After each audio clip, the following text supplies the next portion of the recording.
You can tell everything about a person by what they do when nobody is asking them to. The sentence floated through the silence like it had been waiting years for someone to prove it true.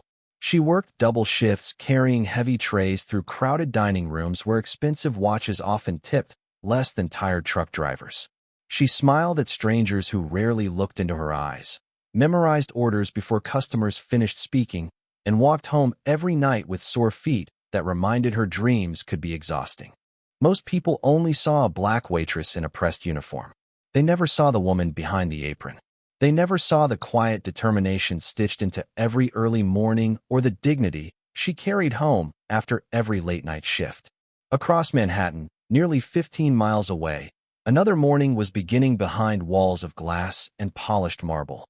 52 floors above Central Park, the city's skyline shimmered beneath a pale winter sunrise while a billionaire stood alone inside a penthouse so large its silence echoed louder than most conversations. Xavier Bennett had everything the world insisted should make a man happy. He had built Bennett Capital Partners from nothing into one of America's most respected real estate investment companies. Business magazines praised his discipline. Financial networks called him visionary. Investors trusted his judgment with billions of dollars. Yet every evening ended exactly the same. One coffee mug beside an Italian espresso machine. One untouched dining chair across an impossibly long table. One man standing before windows that overlooked an entire city without feeling connected to any of it. Success had bought him luxury, but it had never purchased certainty, especially not when it came to people. Over the past month, Xavier had interviewed more than 20 candidates for one position, his personal executive assistant. Ivy League graduates arrived wearing tailored suits, polished smiles, and resumes that sparkled with accomplishments. Every answer sounded rehearsed. Every handshake felt calculated. Every conversation left the room colder than before. They impressed his board. They impressed human resources. They never impressed him. Because Xavier wasn't searching for someone who could memorize schedules or organize meetings. He wanted someone who noticed what everyone else ignored. Someone who solved problems before they became headlines. Someone who understood responsibility without waiting for permission. Even he struggled to explain exactly what he meant. All he knew was that he hadn't found that person yet. While the billionaire CEO stared across the city wondering whether genuine character still existed, Brianna Collins was already halfway through another shift at the upscale restaurant where she worked breakfast service. Steam drifted from fresh coffee pots while silverware clinked against ceramic plates. She moved gracefully between crowded tables with calm confidence, balancing heavy trays as though they weighed nothing at all. A little boy accidentally knocked over his orange juice before his embarrassed parents could react. Brianna simply smiled, grabbed a towel, cleaned the spill, and quietly tightened the loose leg beneath their wobbly table with a small multi-tool she carried in her apron pocket. She never mentioned it. She simply made sure the family could finish breakfast comfortably. The father noticed. The mother smiled with grateful surprise. Brianna had already walked away before either could say thank you. She believed kindness worked best when nobody expected applause. By the time her shift ended, she checked her phone one more time. The interview address was still there. Penthouse, Upper West Side, 10 o'clock sharp. Personal interview with billionaire CEO Xavier Bennett. She inhaled slowly, folded the phone back into her pocket, straightened the sleeves of the only interview blouse she owned, and stepped into the cold Manhattan morning without realizing that before this day was over, one dripping faucet would quietly rewrite both of their futures. The subway ride north felt longer than usual. Brianna stood near the door because every seat had already been taken before the train reached her station. Around her, commuters stared into glowing phone screens, scrolled through market reports, answered emails, and rushed toward another ordinary Thursday. She watched neighborhoods change through the windows instead.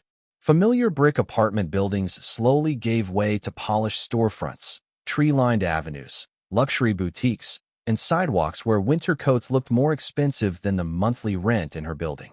Manhattan always felt like two different cities sharing the same streets.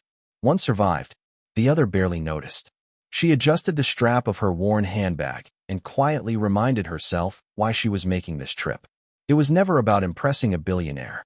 It was about creating a future where her daughter would never have to choose between paying the electric bill and buying school supplies. That thought steadied her heartbeat. 45 minutes later, she stepped onto the Upper West Side, where every building seemed designed to remind visitors exactly how much success could purchase.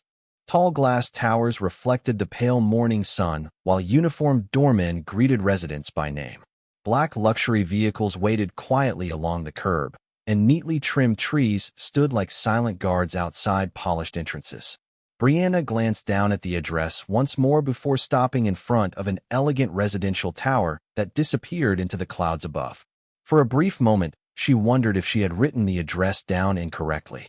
People like her rarely crossed doors like these unless they were delivering groceries or cleaning apartments. She took one slow breath, squared her shoulders, and walked toward the entrance. The doorman smiled politely after checking her name against the guest list. That surprised her. There was no suspicious glance, no uncomfortable question, just a respectful nod and directions toward a private elevator already waiting. Inside the elevator, polished steel walls reflected her nervous smile back at her. As the numbers climbed higher and higher, her ears popped slightly from the rapid ascent. 52nd floor. The doors opened almost silently onto a private hallway where thick carpet absorbed every footstep. At the far end stood a single dark wood door. Before she could reach it, something caught her attention. It was faint, almost invisible beneath the quiet hum of climate control and distant city traffic. Drip, drip, drip. Brianna stopped walking. Her grandfather used to tell her that every house spoke its own language if someone cared enough to listen. A loose hinge whispered. Old pipes groaned. Faulty wiring hummed differently than healthy wiring. Water always announced itself before becoming expensive. She tilted her head slightly, listening again. Drip, drip, drip.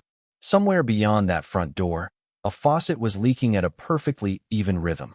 Not a burst pipe, not high pressure, probably a worn cartridge or washer. A simple repair. Most people would never notice. Brianna could not ignore it even if she tried. Before she could ring the bell, the door opened. Standing there was Xavier Bennett himself, dressed in a charcoal sweater and dark jeans instead of the tailored business suit every magazine photograph had trained the public to expect. He looked composed, confident, and unexpectedly approachable, yet there was unmistakable exhaustion hiding behind his calm expression. For one quiet second, they simply looked at each other. Neither spoke first.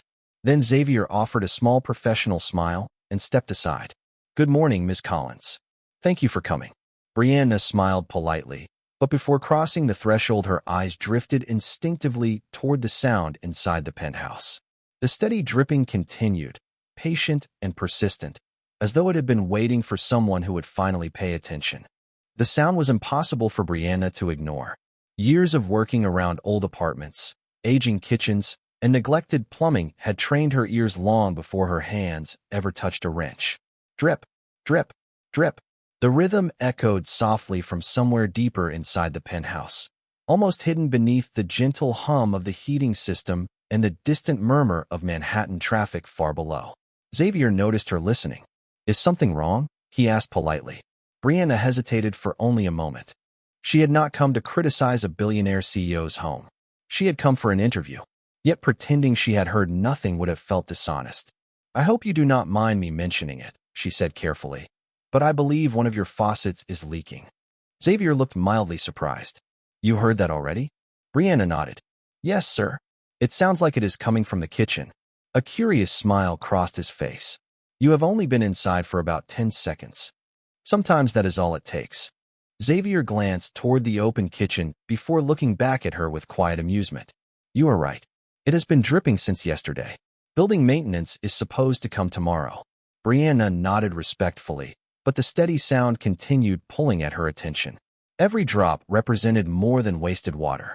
It represented a small problem waiting patiently to become a larger one. Her grandfather's voice returned as clearly as if he were standing beside her. Do not measure a problem by its size. Measure it by how long people choose to ignore it. Xavier gestured toward the living room. Please, have a seat.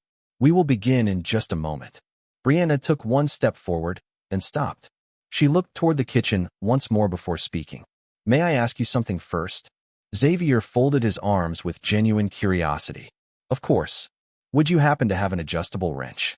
The question caught him completely off guard. He blinked once before laughing quietly. I honestly have no idea. Maybe somewhere under the sink. Brianna smiled politely. Would you mind if I looked? Instead of answering immediately, Xavier simply watched her. Every applicant before her had admired the view, complimented the artwork, or commented on how beautiful the penthouse was. Not one had asked about a wrench. Finally, he nodded. Go ahead. Brianna walked calmly into the spotless kitchen and opened the cabinet beneath the sink. Cleaning supplies sat neatly arranged beside a small household toolbox that looked almost untouched. She picked up the adjustable wrench, turned on the cold water for a few seconds, then shut it off and listened carefully. Another drop formed, then another. She gently removed the faucet handle, inspected the cartridge, and smiled to herself. Exactly what she expected. A worn rubber seal had shifted slightly out of place. No expensive replacement. No complicated repair. Just careful attention. Working slowly to avoid scratching the polished finish, she adjusted the seal, tightened the fittings, reassembled the handle, and tested the water once more. The faucet ran smoothly before stopping completely. Silence. She waited several more seconds. Nothing. Not a single drip. She wiped the counter with a nearby towel exactly as she had found it, returned the wrench to the toolbox, closed the cabinet, and quietly stepped back into the living room. Xavier had not interrupted her once. He had simply stood near the hallway, watching with growing fascination. Brianna smiled gently. I believe that should take care of it. Xavier listened. The silence filling the penthouse felt strangely different now. For the first time in 2 days, there was no dripping water. Only stillness. And somehow, before either of them had asked the first interview question, he already knew this conversation was about to become unlike any interview he had ever conducted. Xavier remained standing for several seconds, almost expecting another drop to fall into the stainless steel sink. None came. The silence felt strangely satisfying, as though the entire penthouse had finally relaxed after holding its breath. He slowly walked into the kitchen, turned the faucet on, let the water flow, then shut it off again. Still nothing. He looked back toward Brianna with genuine curiosity instead of polite professionalism. How did you know? He asked. Brianna shrugged softly. I have been around old plumbing most of my life. Every sound usually means something. Xavier leaned against the marble countertop, studying her in a way that had nothing to do with resumes anymore. You did not even ask whether I wanted it fixed. She smiled politely. You invited me into your home. I assumed if something small could be made better before our conversation, it was worth doing. The answer settled over the room more heavily than either of them expected. It was simple, honest, completely free of performance. Xavier thought back to every interview from the past 3 weeks. Candidate after candidate had answered his questions with polished confidence. They spoke about leadership, efficiency, productivity, strategic thinking, and organizational excellence. Yet none of them had noticed the dripping faucet. Or perhaps they had heard it and decided it was beneath them. Brianna had not delivered a speech about initiative. She had quietly demonstrated it. Xavier motioned toward the living room once again. Now, please have a seat. This time she did. The leather chair felt softer than anything she had ever sat on. Yet she remained perfectly composed, placing her handbag neatly beside her feet. She looked around only briefly, never lingering on the expensive artwork or floor-to-ceiling windows overlooking Central Park.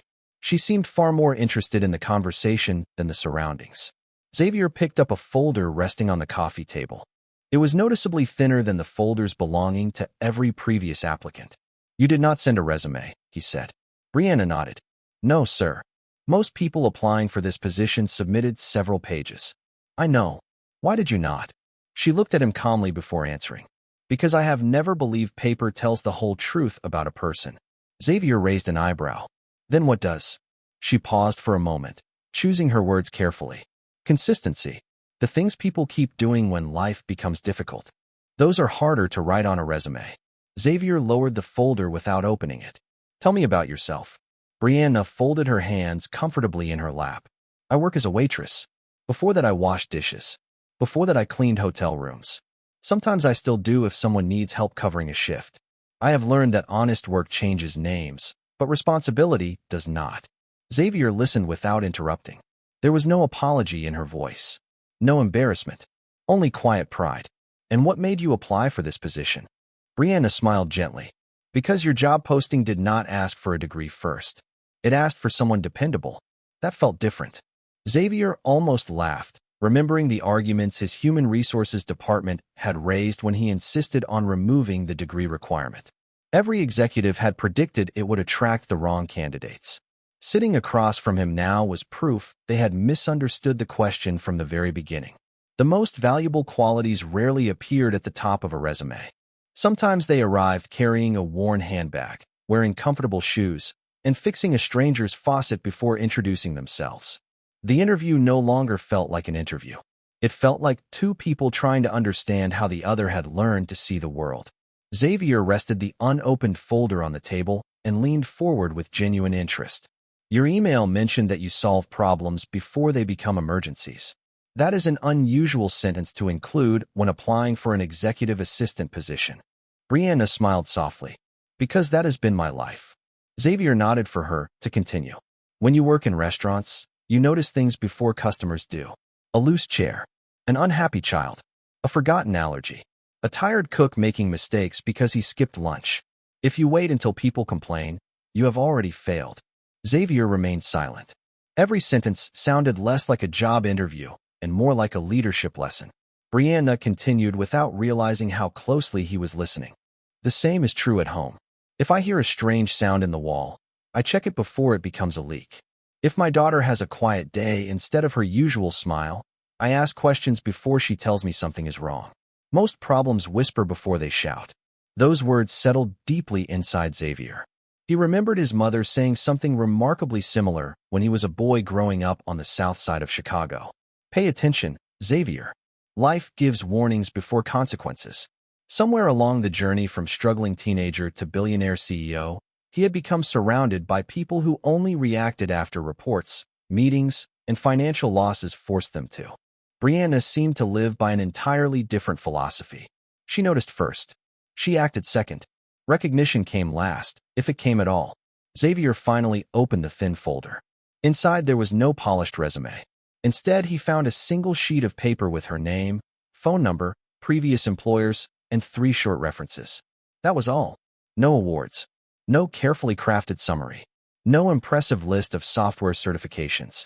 You really believe this is enough? He asked, lifting the page slightly. Brianna looked at it and nodded. It tells you where I have worked. The rest is for me to show you. Xavier smiled almost instinctively. You sound very confident. She shook her head gently. Not confident. Prepared. There is a difference. The distinction caught him by surprise. Most applicants confused confidence with certainty. Brianna spoke as someone who had simply learned to meet each day as it arrived. Can I ask you something? She said respectfully. Xavier nodded. Of course. Why are you interviewing candidates here instead of your office? It was the first question any applicant had asked him all month. He looked toward the wide windows overlooking Central Park before answering honestly. Because offices change people. They perform there. This is where I actually live. If someone cannot be themselves here, they probably never will be. Brianna considered that answer quietly before saying, homes usually tell the truth about people. Offices tell the story they want others to believe. Xavier let out a quiet laugh that echoed through the spacious room. She had described his entire professional life in one sentence. For years, he had built companies by trusting numbers, presentations, and credentials. Yet every meaningful decision he had ever made came from observing what people did when they thought nobody important was watching. That was exactly what Brianna had done the moment she walked through his front door. She had not searched for an opportunity to impress him. She had simply noticed something broken and quietly made it better. And for the first time since beginning his search, Xavier found himself wondering whether the person sitting across from him had already answered every important interview question before either of them realized the interview had truly begun. For a moment, neither of them spoke. The quiet inside the penthouse no longer felt empty. It felt thoughtful, the kind of silence that appears when two people realize they have stumbled into a conversation neither expected to have. Xavier reached for his coffee mug, took a slow sip, then looked back at Brianna with a question he had asked every previous applicant. Imagine we are walking into an important meeting. 10 executives are waiting. I accidentally leave an essential presentation behind. What would you do? Every candidate before her had answered almost identically. Call the office. Contact the assistant. Delay the meeting. Blame logistics. Brianna thought for only a second. First, I would ask whether the presentation is actually the most important thing in the room. Xavier tilted his head. What do you mean? People often confuse preparation with paperwork, she replied. If you know your business well enough, you should still be able to explain your vision. The presentation should support you, not rescue you. Xavier slowly lowered his coffee mug. That was not the answer he expected. And if the file was absolutely necessary? Brianna answered calmly. Then I would solve the problem without making you become the problem. I would quietly arrange another copy while you focused on the people in front of you. My responsibility would be protecting your attention, not adding to your stress. Xavier could not hide his smile. Every word revealed someone who naturally accepted ownership instead of searching for instructions. Where did you learn to think like that? He asked. Brianna looked toward the enormous windows where winter sunlight reflected across the glass towers outside. Waiting tables, she answered simply. Every dining room teaches the same lesson. If guests start noticing every little problem, the staff has already fallen behind. The best service happens when people never realize how many problems were quietly solved before they reach the table. Xavier nodded slowly. The comparison was unexpectedly brilliant. He had spent years studying leadership books written by famous executives. None of them had ever explained responsibility as clearly as a waitress describing restaurant service. He closed the folder completely. There were no more questions written on the page that interested him. Instead, he asked something personal. Do you ever become tired of people underestimating you? Brianna smiled with surprising warmth. Sometimes, but I stopped trying to control other people's first impression a long time ago. Then what do you control? She looked directly at him. The last impression. Xavier remained perfectly still. That sentence landed with more force than any carefully rehearsed motivational speech he had ever heard. She was right. First impressions belong to assumptions. Last impressions belong to character. Suddenly, a memory surfaced from years earlier. His mother standing in their tiny apartment after another difficult day at work, smiling despite her exhaustion, telling him that the world would often decide who he was before he opened his mouth. Let them watch longer, she always said. Truth is patient. Xavier had not thought about those words in years. Somehow this woman sitting across from him had brought them back without ever knowing they existed. Just then his phone vibrated on the coffee table. The screen displayed the name of his human resources director. The next interview candidate had arrived downstairs nearly 30 minutes early. Xavier glanced at the notification, then quietly turned the phone face down without answering. Brianna noticed the gesture but said nothing. She simply waited respectfully, unaware that for the first time in weeks, the billionaire CEO had completely forgotten there was supposed to be another interview after hers. The conversation should have ended there. Every interview on Xavier's calendar was scheduled for exactly 45 minutes, measured with the precision of someone who believed efficiency was the highest form of respect. Yet neither of them had looked at the clock in quite some time. Outside, the city continued rushing through another busy morning, but inside the penthouse time seemed to move differently. Xavier picked up his phone once more. 3 missed calls from human resources. 2 text messages asking whether they should send the next applicant upstairs. He replied with only 4 words. Please ask them to wait. Then he placed the phone aside again. Brianna noticed the decision but kept her attention on him rather than the expensive device resting on the table. She had spent enough years serving wealthy customers to understand that uninterrupted attention had become one of the rarest forms of generosity. Xavier folded his hands thoughtfully. Can I ask you something that is not on my interview list? Brianna nodded. Of course. You have worked as a waitress, cleaned hotel rooms, and accepted every honest job you could find. If I offered you this position today, would you be intimidated by boardrooms full of executives who have graduate degrees from the country's best universities? Brianna answered almost immediately. No. Xavier smiled slightly. That was a fast answer. She smiled back. Because I would not be competing with their education. Then what would you compete with? Their attention. Xavier remained silent, encouraging her to continue. People assume intelligence is only measured by how much information someone knows. I think it is also measured by what people notice. A waitress has to remember faces, conversations, allergies, schedules, moods, and problems without anyone asking her to. If I can do that during a busy dinner rush, I can certainly do it inside an office. Xavier leaned back slowly. It was remarkable how every answer came from lived experience instead of theory. She never tried to sound impressive. She simply described the habits life had required her to build. What if someone in the company looks down on you because of your background? He asked quietly. Brianna did not hesitate. That is their decision. My responsibility is deciding whether I give them a reason to keep believing it. Xavier looked at her for several long seconds. There was no resentment in her voice. No bitterness. Only an unshakable sense of self-respect.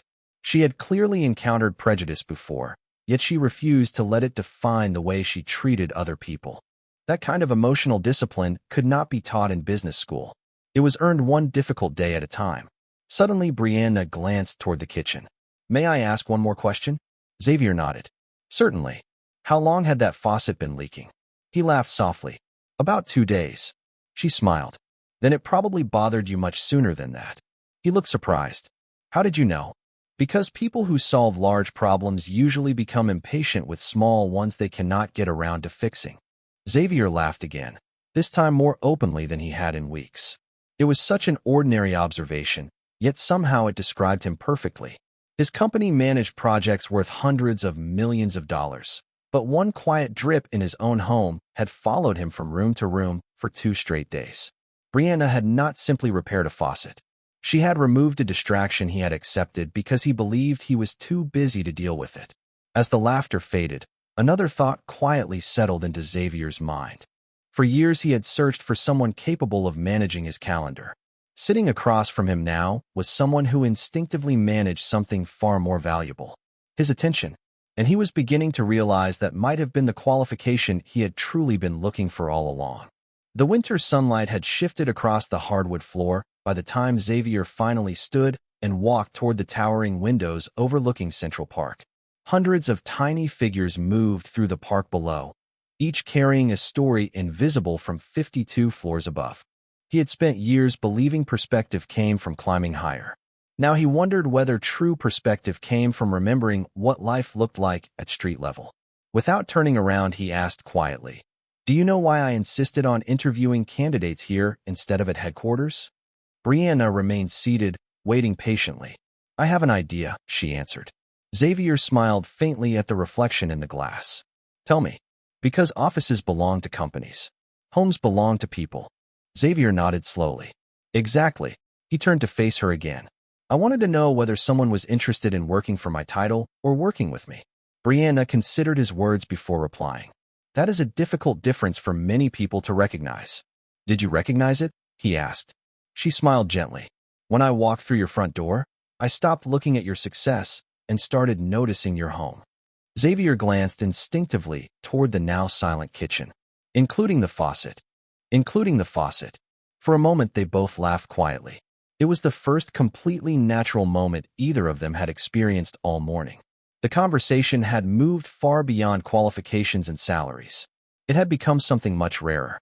Mutual respect. Xavier returned to his chair and opened a leather notebook resting beside him. Instead of reading prepared interview questions, he wrote a single sentence across a blank page. "Notices what others ignore." Then he looked up again. "May I tell you something?" Brianna nodded. "Please." 3 weeks ago, I asked an applicant what they would do if they saw something broken that nobody asked them to fix. Brianna listened carefully. "He told me he would report it to the proper department." Brianna smiled politely, but did not laugh. "That sounds reasonable." "It does," Xavier admitted. "But it was not the answer I hoped for." "Because you wanted someone who would take responsibility." Xavier looked genuinely surprised. "Yes." Brianna folded her hands comfortably. "Responsibility usually arrives before permission. Otherwise, nothing meaningful ever gets started." Xavier lowered his notebook once more. Every few minutes, she seemed to explain another principle that had guided his own life long before wealth complicated it. Building his first company had never happened because someone authorized him to begin. He had simply started solving problems no one else wanted to solve. Somewhere between becoming successful and becoming responsible for thousands of employees, he had forgotten that simple truth. Brianna quietly reminded him without ever trying to teach him a lesson. Just then the intercom beside the front door chimed softly. Xavier pressed the button. His concierge spoke politely through the speaker. "Good morning, Mr. Bennett.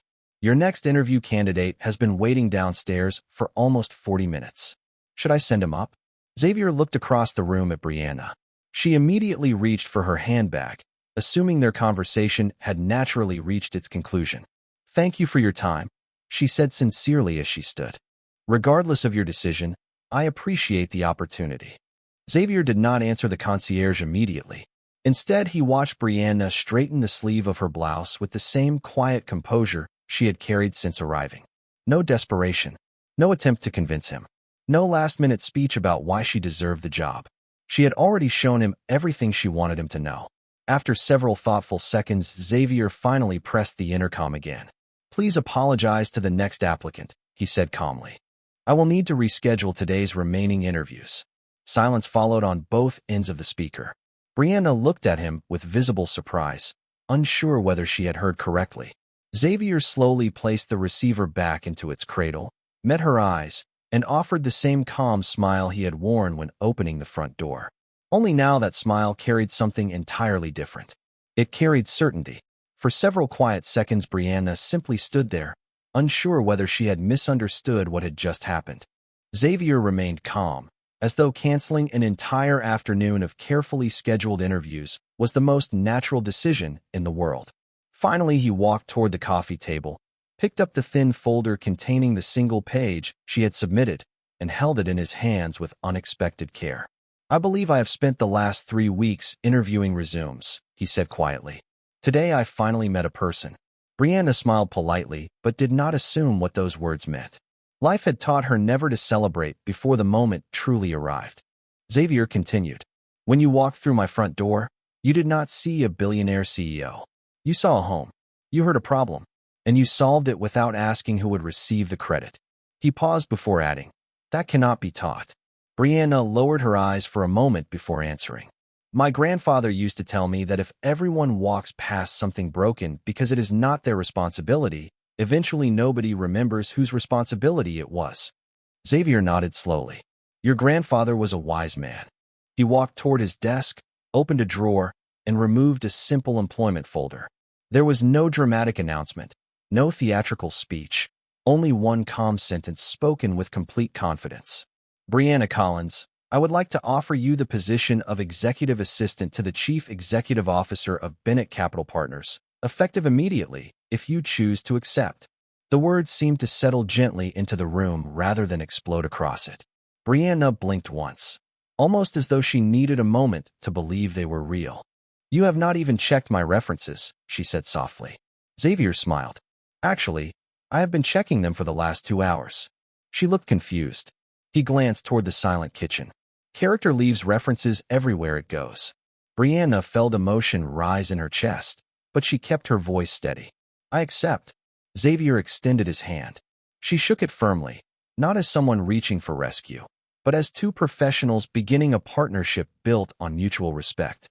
1 week later, employees throughout Bennett Capital Partners quietly wondered who the new assistant was. She arrived before everyone else each morning.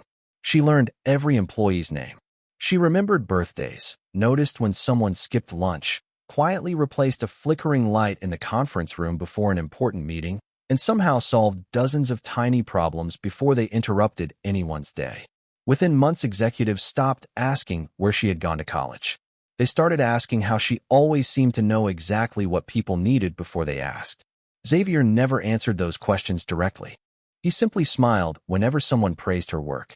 Nearly a year later, a young intern nervously asked him what qualification mattered most when hiring exceptional people.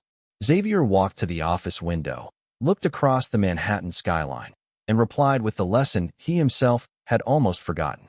"Do not look for the loudest person in the room. Look for the one quietly making the room better." That evening, Brianna returned home carrying groceries instead of worry. Her daughter ran into her arms, laughing as only children can after an ordinary school day. The apartment was still small. The furniture was still modest. But something invisible had changed. Hope had finally moved in. And somewhere high above the city, inside a penthouse that no longer echoed with the sound of a dripping faucet, a billionaire CEO understood a truth money could never buy. The greatest people rarely announce their value. They simply notice what others ignore, repair what others overlook, and leave every place a little better than they found it.